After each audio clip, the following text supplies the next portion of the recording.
يا أيها الذين آمنوا اتقوا الله يا أيها الناس اعبدوا ربكم الذي خلقكم والذين من قبلكم لعلكم تتقون.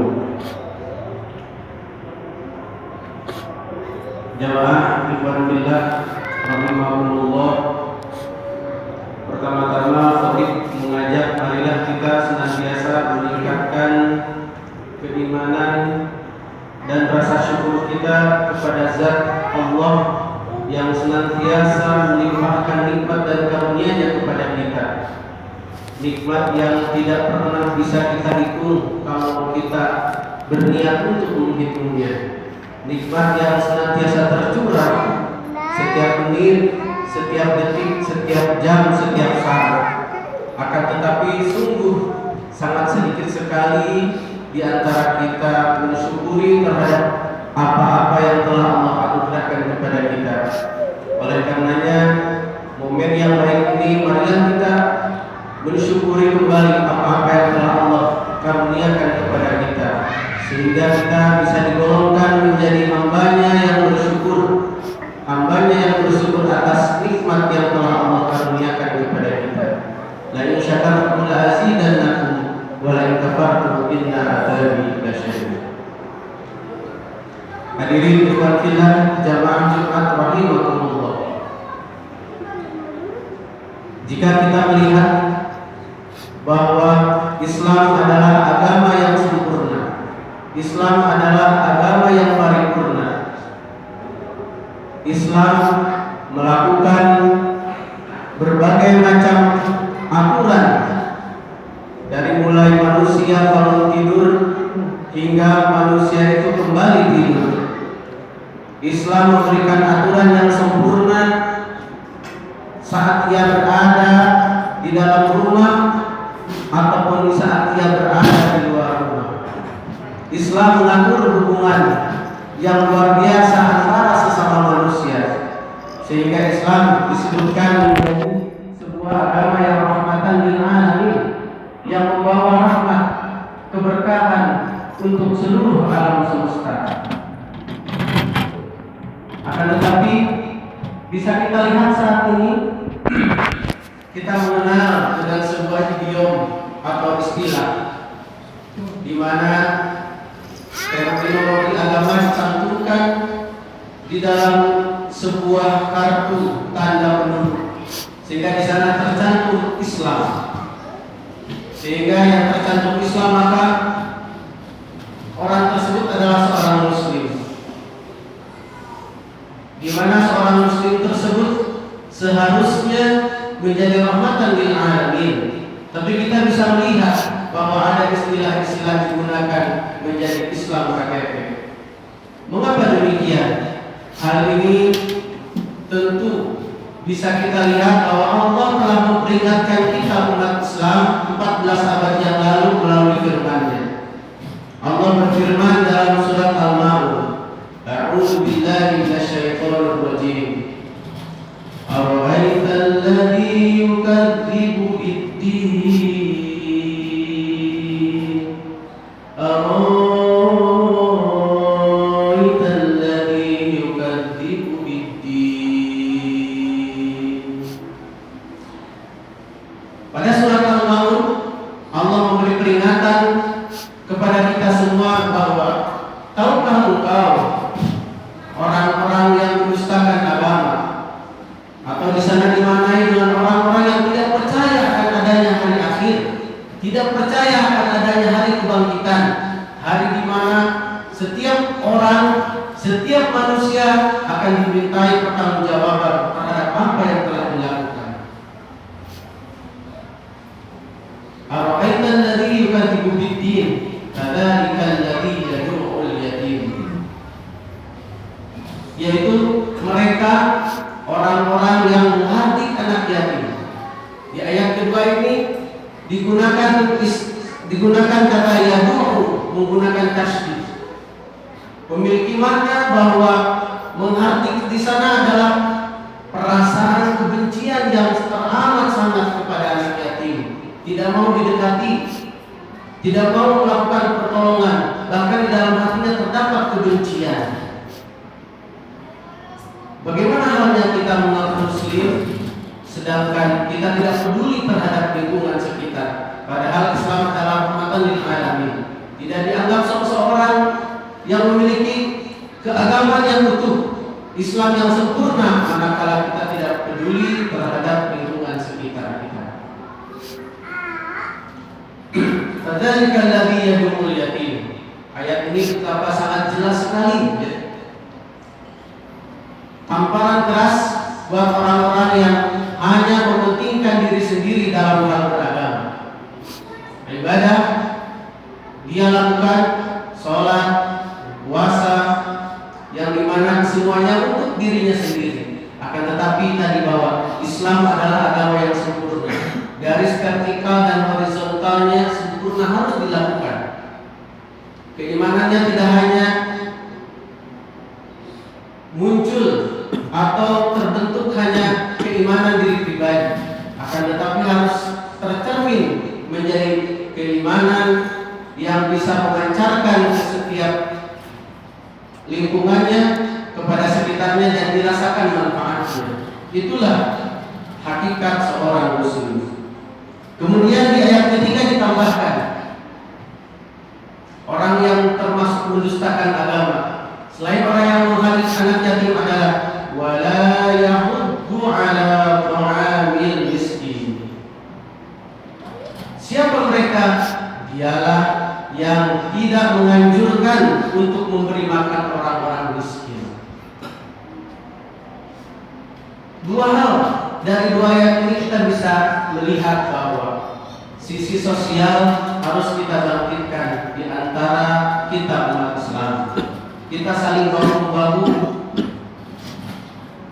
Kenapa demikian? Karena hakikatnya apa yang kita dapatkan, apa yang kita usahakan, hakikatnya di sana terdapat rizki orang-orang yang berhak dikeluarkan. Bisa hal itu berupa sebuah kewajiban yang harus kita lakukan berupa zakat.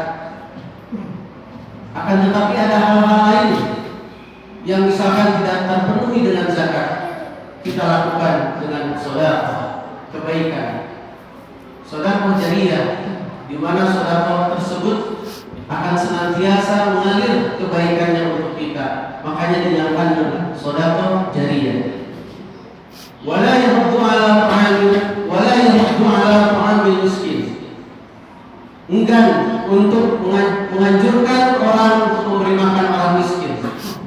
Orang miskin di sini disebut dengan orang fakir. Siapakah orang fakir itu? Yaitu mereka yang tidak punya pekerjaan dan tidak bisa mencukupi kebutuhannya. Kita tengok kiri kanan kita. Jangan sampai kita kenyang, akan tetapi ternyata tetangga kita menangis karena tidak bisa membeli beras. Kita tanyakan tetangga kita tanya, kita tegur sapa. Itulah ciri atau akhlak muslim yang luar biasa, sangat baik. Ayat ini pun sejalan dengan yang disampaikan di surat Al-Fajr. Kalla bala tukrimuna al-yatim wa la tahadduna ala ta'amil miskin. Sekali-kali tidak demikian. Sebenarnya kalian tidak memuliakan anak yatim dan kalian tidak saling mengajak memberi makan orang miskin. Ayat ini keduanya menggunakan kalimat tidak menganjurkan dan tidak saling mengajak. Mengapa demikian? Ternyata bahwa kebaikan itu untuk hal yang sifatnya sosial perlu kerjasama, perlu gotong royong, perlu bahu-membahu untuk mengentaskan kemiskinan. Sahabat Rasulullah pernah berkata bahwa andaikan kemiskinan itu berupa orang, niscaya aku perangi. Mengapa demikian? Karena dengan kemiskinan maka dia bisa melakukan berbagai perbuatan yang dilarang oleh agama. Salah satunya karena kemiskinan, karena kelaparan dia terpaksa mencuri. Karena kemiskinan, karena kelaparan, mungkin na'udzubillah dia rela menggadaikan keimanannya kepada orang yang memberi yang belas kasihan kepada dia, diberi tiap bulan sembako, diberi tiap bulan kebaikan, akhirnya dia gadaikan keimanan. Nauzubillah. Salah siapa? Salah dia, betul. Akan tetapi kita punya andil sebetulnya. Manakala orang-orang tersebut berada di lingkungan kita dan kita termasuk orang-orang yang abai terkait hal ini.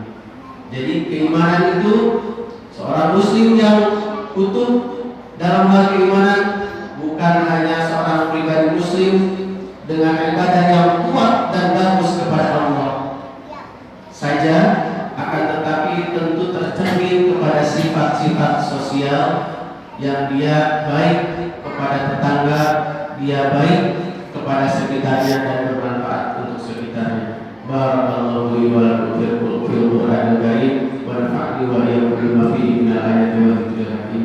Tilawatahu innahu huwal ghafurur rahim. Sayyidina Muhammad wa ala ali sayyidina Muhammad.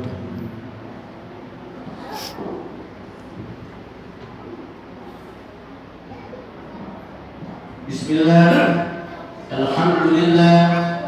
Assalatu wassalamu ala Rasulillah wa ala alihi wa sahbihi wa man tabi'ahum bi ihsan ila yaumil qiyamah. Amma ba'd. Hadirin jamaah Jumat yang senantiasa mengharapkan ridho dan ampunan Allah. Pada khutbah yang kedua ini melanjutkan pembahasan dari surat Al-Maun, bahwa tadi disampaikan keimanan seorang muslim tidak hanya cukup dengan keimanan pribadi, akan tetapi harus tercermin kepada kesolehan sosial. Selanjutnya di ayat tersebut Allah menyindir, Allah menampar kembali dengan kalimat fawailul lil musallin, maka celakalah orang-orang yang sholat. Jadi jika tadi disampaikan bahwa muslim begini-begini, apalagi yang merasa cukup dengan ibadah pribadinya, Allah tampar dengan kalimat fawailul lil musallin, maka celakalah orang yang sholat. Siapakah mereka? Di ayat selanjutnya disampaikan fawailul lil musallin alladzina hum an salatihim sahun, yaitu mereka yang sholatnya lalai. Para ulama banyak menjelaskan dari makna lalai ini. Ada yang memaknai lalai ini dia mengakhir-akhirkan waktu sholat. Betul, memang sholat itu ada waktunya. Misalkan zuhur dilaksanakan jam 12, berakhir jam 3. Maka orang yang mengakhir-akhirkan, dia mungkin yang melaksanakan hampir menjelang jam 3, setengah 3 atau hampir jam 3 sebelum adzan dia baru melaksanakan. Sholat asar setelah habis sampai maghrib, sampai terbit mega merah di ufuk barat, maka dia sholat asar ditunda-tunda. Nah, itu pertama definisi lalai. Yang kedua, lalai yang dimaksud adalah orang yang sengaja meninggalkan sholat. Dia sholat semaunya, kadang sholat, kadang tidak. Kalau sempat dia sholat, kalau tidak sempat maka dia tidak sholat. Atau sholatnya seminggu sekali, Jumatan saja. Padahal sholat ditetapkan 5 waktu setiap hari. Kemudian didefinisikan lagi lalai dalam sholat tersebut adalah mereka yang termasuk orang-orang yang munafik. Sholat karena berharap oleh makhluknya, berharap oleh yang lain, sehingga di ayat bahwa alladzina hum an salatihim sahun dilanjutkan dengan alladzina alladzina hum yura'un, yaitu orang-orang yang berbuat riya. Kecelakaannya mereka orang yang sholat, yang pertama lalai, yang kedua dia riya. Dan di ayat terakhir disebutkan wa yamna'unal ma'un. Luar biasa. Di ayat ini sempurna sekali. Dari sholat itu disebutkan bahwa kesempurnaannya pertama aspek pribadi. Aspek pribadinya yang mana? Yang hanya tahu Allah. Yaitu bahwa sholat itu jangan dilandasi dengan riya. Jangan berharap dilihat oleh manusia. Harapannya hanya kepada Allah. Tidak ada yang tahu riya ini kecuali Allah Subhanahu wa taala. Karena tempatnya di dalam hati.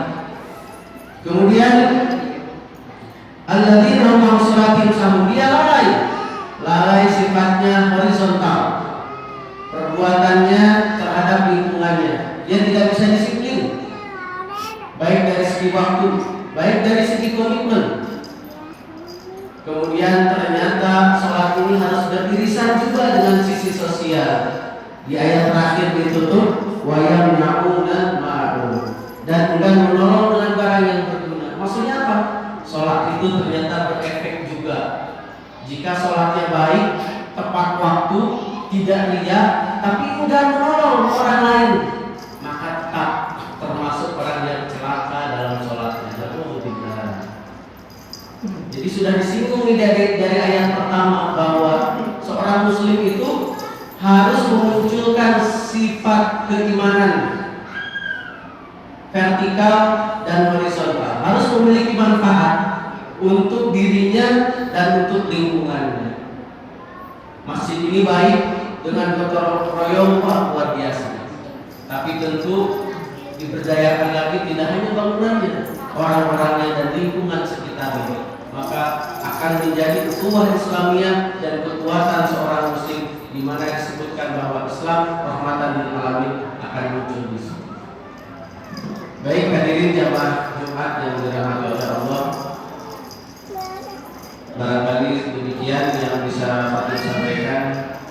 Mudah-mudahan kita bermunajat kepada Allah, Allah menerima amalan sholat kita, kemudian Allah menghindarkan kita dari segala macam perbuatan-perbuatan yang akan menolak atau perbuatan yang akan mendatangkan murkanya. Kemudian semoga Allah senantiasa membimbing kita di dalam menjalankan sunnah-sunnahnya, di dalam beribadah, sehingga kita semua bisa beribadah dengan tenang, dan harapan kita untuk mendapatkan karunia Allah, rahmat Allah bisa tercapai. Inna Allah wa malaikatahu yusholluna 'alan nabi ya ayyuhalladzina amanu shallu 'alaihi wa sallimu taslima. Alhamdulillahirabbil alamin, hamdan syakirin, hamdan na'imin, hamdan yuwafi ni'amahu wa yukafi mazidah. Ya Rabbana lakal hamdu kama yanbaghi li jalali wajhikal karim wa 'azimi sultanik. Rabbana zalamna anfusana wa illam taghfir lana wa tarhamna lanakunanna minal khasirin. La ilaha illa anta subhanaka inna kunna minadh dhalimin. Rabbana atina fid dunya hasanah wa fil akhirati hasanah wa qina adzabannar.